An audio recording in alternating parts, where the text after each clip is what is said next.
everyone, and welcome back to my channel. If this is your first time here, then welcome to my channel. Hit that like and subscribe button so you can watch future videos with me with Murders and Chill.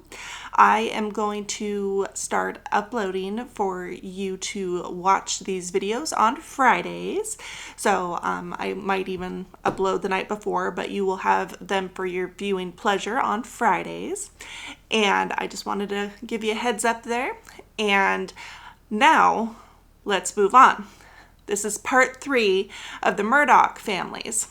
Now, I do want to mention that my last video was a little short, but the reason for that is because I wanted to let you know specifically what Alec said was his timeline, because it's very, very important, because there's inconsistencies with his timeline, and I want you to have the full story of what he said, because it comes up later in probably my next video. I might have to stretch this to 5 videos instead of 4, but we're going to attempt to do everything within these 4 videos. So, moving on. Because that murder happened with Paul and Maggie, everyone now is looking at Alec Murdaugh. They're like, okay, sunlight is shining on you there, buddy. So because this is happening, it's almost like people aren't as afraid to say things. A case from 2015 was actually reopened. A person actually gave an anonymous tip to the police stating that there was a case in 2015 that they think suggested foul play instead of the hit and run it was labeled as. So I'm going to go ahead and take you back to July 8th, 2015. Now, a man by the name of Stephen Smith, 19-year-old Stephen Smith, he's a man, but really he's such a young man. Anyway, so unfortunately he was found in the middle of the road dead. A pedestrian was pulling up in his car and actually stopped short so that way he wouldn't hit him. He did the right thing. He called up 911, explained the situation. The authorities came to the location and examined the body. And they, kind of didn't examine it very well. They weren't very thorough. It was kind of like they listened to, people around and weren't really getting a whole lot of information from people, so they kind of just swept it under the rug and labeled it a hit and run. No, because of this tip, a man by the name of Will Folks in the Netflix documentary, he's a journalist and he has further connections, he was able to obtain the police report from this incident. And of course, why was this hidden? Why was this done? Because the report included somebody by the name of Buster Murdaugh. You heard me right, Buster Murdaugh. Now, they were getting all kinds of people actually calling in and saying, hey, this is what's going on. I've heard this about Buster Murdaugh. I've heard this and this and this. There's rumors going on everywhere because one person gave an anonymous tip. Good job. Whoever that person is, good job, because you know what? You made a difference in something that was being swept under the rug. You made a difference, and I appreciate people like you. Anyway, so they went actually back into his case and how they found him. They had found him in the middle of the road, and crazy enough, his shirt was not ripped. His shoes were still on. He had his phone in his pocket. The only thing that we could see specifically, or they could see specifically, was that he actually got hit in the head, causing a 7.5-inch split in his skull, fractured his skull, and, just everywhere else. There was no consistencies with what a hit and run would look like. So, what they're thinking now is this is foul play. Someone injured this person and put him in the middle of the road and attempted to make it look like a hit and run. And it worked, because in the police reports, Buster was mentioned, as I said. But because Buster was mentioned, they hid it. The Murdaughs, they're in charge of the law. They have cops wrapped around their finger. They've just made it happen. They made it go away.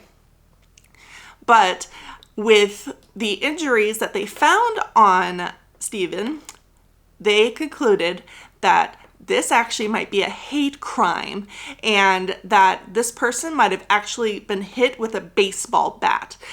Forensic science, we love you. Anyway, we're moving on. Side note, I better say, they do hide everything. So Buster was at law school and he got kicked out for plagiarism.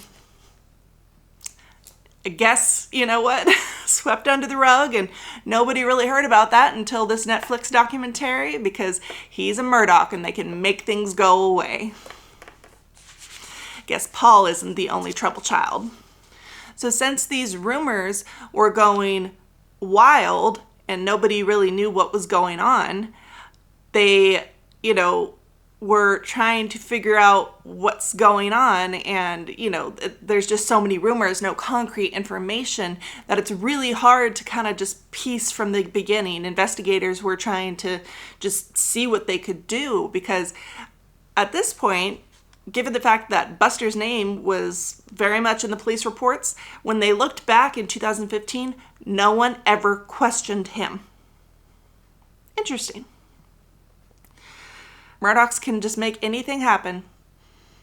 Terrible people. Stephen's family wanted to go ahead and also just get the word out to everybody, because, if people are starting to forget her son's case, she needs to be able to keep this in the media so people don't forget. And she actually had one journalist write an article in the town's paper, just kind of stating, if you have any information, please let me know. And then one writer decided to write, might be associated with a prestigious family, because they couldn't write down Murdaugh. They would get sued. But the entire town knew what that meant. Absolutely, without a doubt, everyone knew what that meant. Unfortunately, even with that, nobody came forward at the time. So unfortunately, it had to be the death of Paul and Maggie for people to start, actually coming forward with secrets, because, they were starting to, see that the Murdaugh secrets are coming out, that they might want to just add on top of it, which, you know what? Hey, cat's already out of the bag. Let's add it in there. Let's make him pay for everything that's ever been done. Not a bad idea in my eyes. Oh, and at the time, Morgan, who was Paul's ex, actually asked about this, because, rumors are going everywhere and people are suggesting that Buster and Paul had something to do with his death and just all this stuff. And at one point, when Morgan had asked them, did you guys have anything to do with this? What happened? They responded back to her, we would not kill that. It's a derogatory word, so I'm going to say begins with F, ends with T. Stephen Smith was openly gay, and that is why we all kind of think that this is possibly a hate crime. This poor, he's a 19-year-old, but he's still a boy, and I can't even imagine him having to live in one of these states which probably didn't welcome him with open arms given his sexual orientation, and it breaks my heart. It really does. It probably makes you not even want to talk to people, not, being able to make friends. However, from what I've heard in the documentary, this boy did not give a fuck about what anybody thought of him. And you know what? I wish I could be that kind of person, because, he is just strong, and I feel like everyone should be able to be that confident in their life. It's amazing. Anyway, so given all of this information, we think, or at least I think, there's a theory, we're not 100% sure, but there's a theory that, with Buster and Stephen, that they were friends. However, there was also a rumor that they were more than friends, that they were in a relationship, that they kept secret, because if you were gay in the place where they lived, it would also look bad on the Murdaugh legacy. So I guess to avoid any more rumors or any more issues, it is said, and I agree with this, I mean, I don't have proofs, but it is said that Buster and some of his friends, perhaps Paul as well, saw Stephen walking down the road from where his car was. We think that, he ran out of gas or something. So he's walking down the road and he is, just trying to maybe get to a gas station or something. Buster and his friends pull up in their vehicle, and we think that Stephen Smith knew Buster, so he figured, okay, I'll take a ride from them and, they can take me to the gas station. What we think happened, not 100%, is that they took him to a location, but not the location that they said that they were going to go. Everyone got out. They were messing with him, and, just because unfortunately in a state where his sexual orientation isn't welcomed, he was attacked. And we think that he was attacked with a baseball bat. Not sure who swung or who did what, but they did not find this murder weapon. All they found was Stephen Smith in the middle of the road to make it look like a hit and run.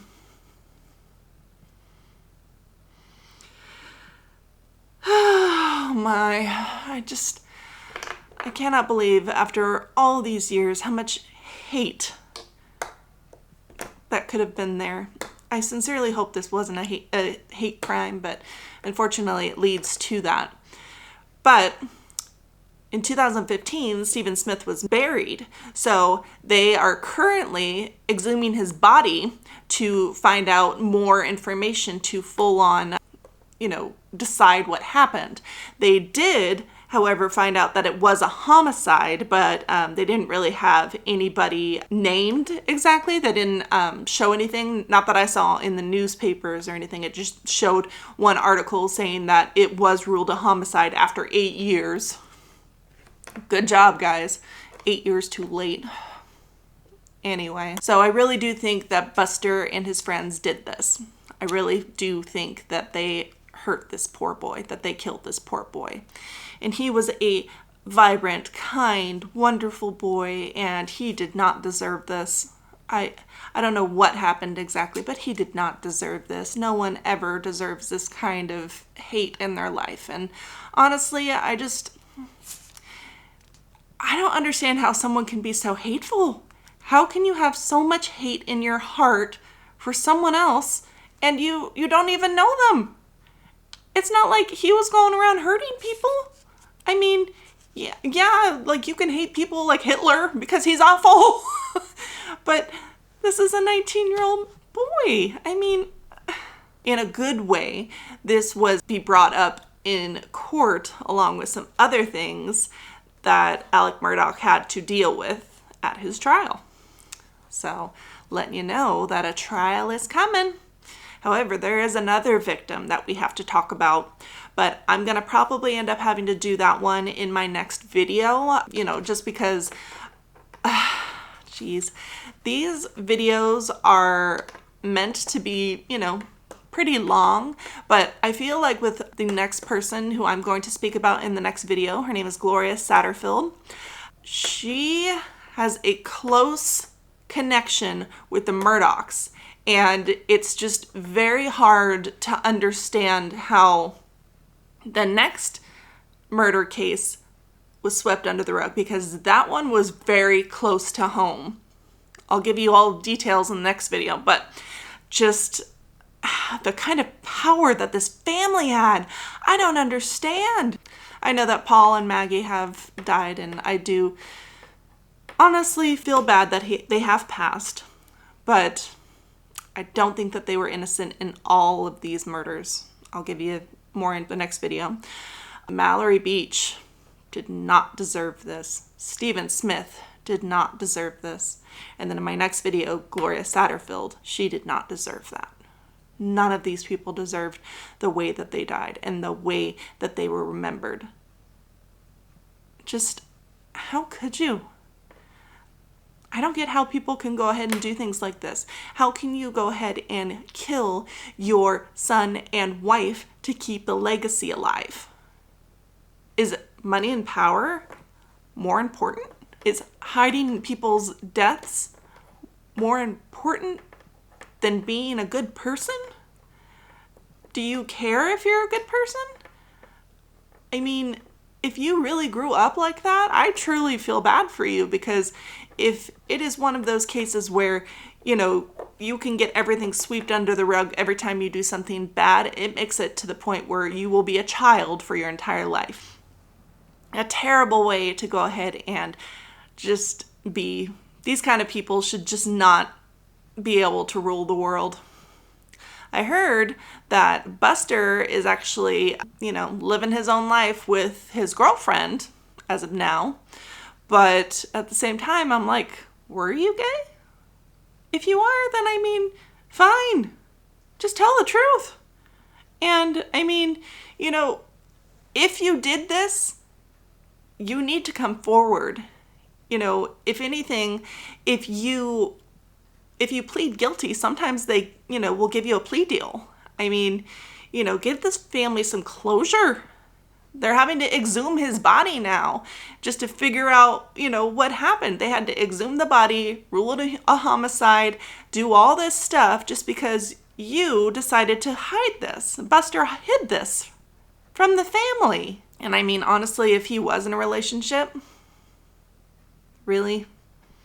This boy helped you with papers. He helped you get through school, and just this poor boy was just such a wonderful, wonderful boy. And I feel awful for his family, and it is not at all okay that this happened. Buster has also made statements that him and Stephen were never romantically involved. He is denying all rumors that he has been involved in this case at all, completely. They are just still trying to go ahead and just make it go away. After years later, it's just so frustrating. And it's awful. It truly is. It's awful that this awful family decided to go ahead and do all of this. And I'm not even done. I still have one more murder to go. I still have one more movie to go through.